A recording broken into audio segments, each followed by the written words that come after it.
Hello good morning. आप सभी का शिव नारायण एकेडमी में स्वागत है। आज हम लोग नीड ऑफ अकाउंटिंग देखेंगे। पिछले वीडियो में डेफिनेशन ऑफ अकाउंटिंग देखा था, कैरेक्टरिस्टिक देखा था और हिस्ट्री ऑफ अकाउंटिंग देखा था, यूज़र ऑफ डेटा देखा था। आज हम लोग नीड ऑफ अकाउंटिंग की तरफ देखते हैं। सबसे पहले अकाउंटिंग का ज़रूरत क्यों पड़ा, तो हम लोग देखें to maintain proper record of business transaction. Proper record of business transaction. Proper record कहने का मतलब है कि अगर सही रिकॉर्ड नहीं हुआ, एक सीक्वेंस में रिकॉर्ड नहीं हुआ, एक यूनिफॉर्म रिकॉर्ड नहीं हुआ, तो हमारा डेटा का जो यूजर होगा, डेटा का जो यूजर है वो पढ़ नहीं पाएगा, वो अंडरस्टैंड नहीं कर पाएगा। इसलिए हमको प्रॉपर रिकॉर्ड करना चाहिए ताकि हमारा जो डेटा का यूज़र है वो इजी वे में अंडरस्टैंड करे, इजी वे में अंडरस्टैंड करे। सेकेंड है to calculate profit and loss of the business. Accounting हम लोग प्रॉफिट एंड लॉस बिजनेस के जानने के लिए हम लोग करते हैं। बिजनेस प्रॉफिट में चल रहा है या लॉस में चल रहा है, इस बात का जानकारी हमें अकाउंटिंग से पड़ता है। To determination of financial position of the business. Financial position का मतलब होता है कि बिजनेस कितना एसेट क्रिएट किया है, एसेट्स क्रिएट किया है और कितना लायबिलिटी क्रिएट किया है। ये बातें हम लोग को अकाउंटिंग से पता चलती है। To provide effective control over the business. Effective control का मतलब होता है कि अकाउंटिंग अगर हमें सही रहता है, हमारा अकाउंटिंग अच्छा रहेगा, तो हमको जिस समय पर डिसीजन लेना है उसी समय पर अच्छा डिसीजन ले सकते हैं। मतलब इफेक्टिव डिसीजन लिया जा सकता है। क्या लिया जा सकता है? इफेक्टिव डिसीजन लिया जा सकता है। इफेक्टिव डिसीजन लिया जा सकता है। लास्ट पॉइंट है to making information available to various group. मतलब जो डेटा का यूजर है उसको हम लोग इंफॉर्मेशन अवेलेबल करेंगे। ठीक है, अब हम लोग नेचर ऑफ ट्रांजैक्शन देखेंगे। ट्रांजैक्शन का नेचर कैसा होता है? तो दो प्रकार का होता है। एक होता है फाइनेंशियल नेचर होता है और एक नॉन फाइनेंशियल का ट्रांजैक्शन होता है। Financial transaction those transaction which can be measured or expressed in terms of money। वो ट्रांजेक्शन जो मनी के मॉनेटरी वैल्यू में मेजर हो, जिसका मॉनेटरी वैल्यू हो और वो मनी के टर्म्स में एक्सप्रेस हो, दैट इज उस हम ट्रांजेक्शन को हम लोग मनी ट्रांजेक्शन कहेंगे। Sale of goods. अगर आप गुड्स बेच रहे हैं, मान लीजिए 10,000 का गुड्स बेचे, तो 10,000 जो हुआ वैल्यू वो किस में हुआ? 10,000 मेजर हुआ मनी के टर्म्स में। Purchase of goods, salary paid. आप किसी को सैलरी पे करते हैं तो कुछ ना कुछ तो देंगे, 10,000 20,000 30,000 जो कुछ दें वो तो किस में एक्सप्रेस होगा? मनी के टर्म्स में। तो वो हम लोग फाइनेंशियल नेचर का ट्रांजेक्शन होता है। नॉन फाइनेंशियल नेचर ट्रांजेक्शन क्या है? Those transaction which can not be measure और expressed in terms of money.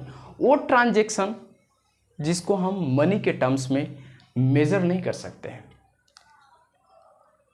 Promotion of employ जैसे हम लोग क्या करते हैं कि अगर कोई सुपीरियर है, अगर उसको सेल्स मैनेजर बना दिया जाए तो उसको प्रमोशन हुआ, तो इसको हम लोग मनी के टर्म्स में नहीं मेजर कर सकते हैं कि उसका 10,000 रुपये का प्रमोशन हुआ, नहीं कर सकते। तो प्रमोशन एक ट्रांजेक्शन है लेकिन वो नॉन फाइनेंशियल नेचर का ट्रांजेक्शन है। एंड इंक्रीज द कंपेटिटर अगर इंक्रीज कर रहा है तो ये सारी जो एग्जांपल्स हैं वो नॉन फाइनेंशियल नेचर का ट्रांजेक्शन है।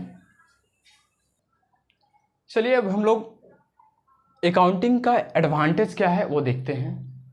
टॉपिक है what are the advantage of accounting. Point number first, provide information about the financial performance. ये इंफॉर्मेशन प्रोवाइड करता है financial performance of the business के बारे में। Accounting provide actual information about financial performance during a given period of time. इसका कहने का मतलब है कि आप अकाउंटिंग कर रहे हैं, जैसे फाइनेंशियल ईयर हो या आप कैलेंडर ईयर का फॉलो करते हो। फाइनेंशियल ईयर और कैलेंडर ईयर, मैं बता दूं, फाइनेंशियल ईयर जो होता है, फाइनेंशियल ईयर 1 अप्रैल और 31 मार्च, इसको फाइनेंशियल ईयर बोलते हैं। अगर आप कैलेंडर ईयर की बात करें, कैलेंडर ईयर की, तो वह होता है 1 जनवरी टू 31 दिसंबर। ठीक है, अकाउंटिंग ईयर यही दोनों फॉलो किया जाता है, या तो फाइनेंशियल ईयर में अकाउंटिंग करते हैं या तो कैलेंडर ईयर को फॉलो कर अकाउंटिंग करते हैं। तो ये वो कर रहा है during a given period of time, इसी पीरियड ऑफ टाइम के अंदर आप या किसी भी पीरियड आप निकाल सकते हैं। तो इसके अंदर आप निकालते हैं कि मेरा फाइनेंशियल परफॉर्मेंस क्या रहा बिजनेस का। सेकेंड पॉइंट है provide assistance to management. Management का मतलब डिसीजन मेकिंग।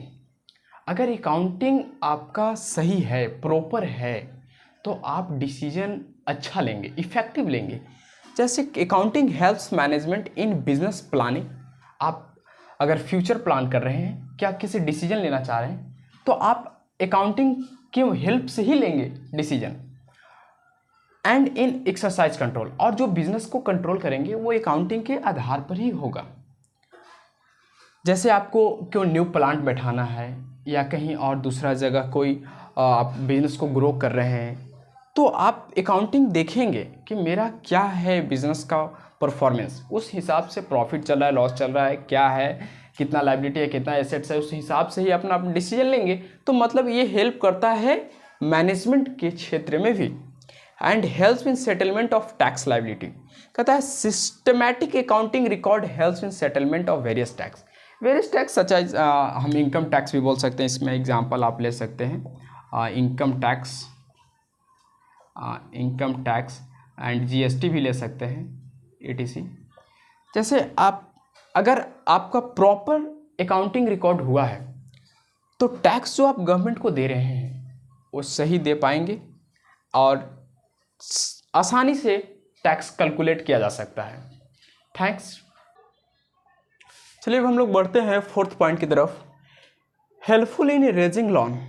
अगर अकाउंटिंग सही हो, अकाउंटिंग आपका बताता हो कि आपका बिजनेस ग्रो कर रहा है और अच्छा परफॉर्मेंस दे रहा है, अकाउंटिंग आपका ये संकेत देता है, तो आपको क्या होगा कि bank and financial institution grant loan to the firm on the base of appraisal of the financial statement of the bank.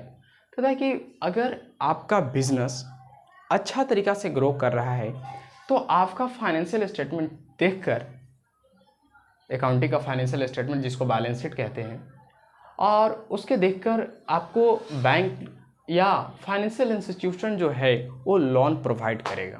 मतलब लोन को अमाउंट जो बढ़ाना है, लोन का अमाउंट बढ़ेगा तो अकाउंटिंग को देखकर बढ़ाया जा सकता है। Helpful in decision making, accounting क्या है, डिसीजन मेकिंग में भी हेल्प करता है। Accounting provide useful information to the management for taking decision. Management को डिसीजन लेने में ये हेल्पफुल करता है अकाउंटिंग। पिछले वाले में हेल्पफुल इन लोन रेजिंग के लास्ट जो लाइन था उसमें फाइनेंशियल स्टेटमेंट ऑफ बैंक लिखा गया था, उसमें आप लोग थोड़ा करेक्ट कर लेंगे, उसको फाइनेंशियल स्टेटमेंट ऑफ फार्म कर लेंगे। ठीक है, चलिए अब हम लोग देखते हैं what are the limitation of accounting. Accounting का लिमिटेशन क्या है। Accounting is not precise, it is not completely free from personal bias. ये कहता है कि पर्सनल बायस से कंप्लीटली फ्री नहीं है, मतलब इसके अंदर बायस भी है। ठीक है, bias accounting is done on historical value of assets.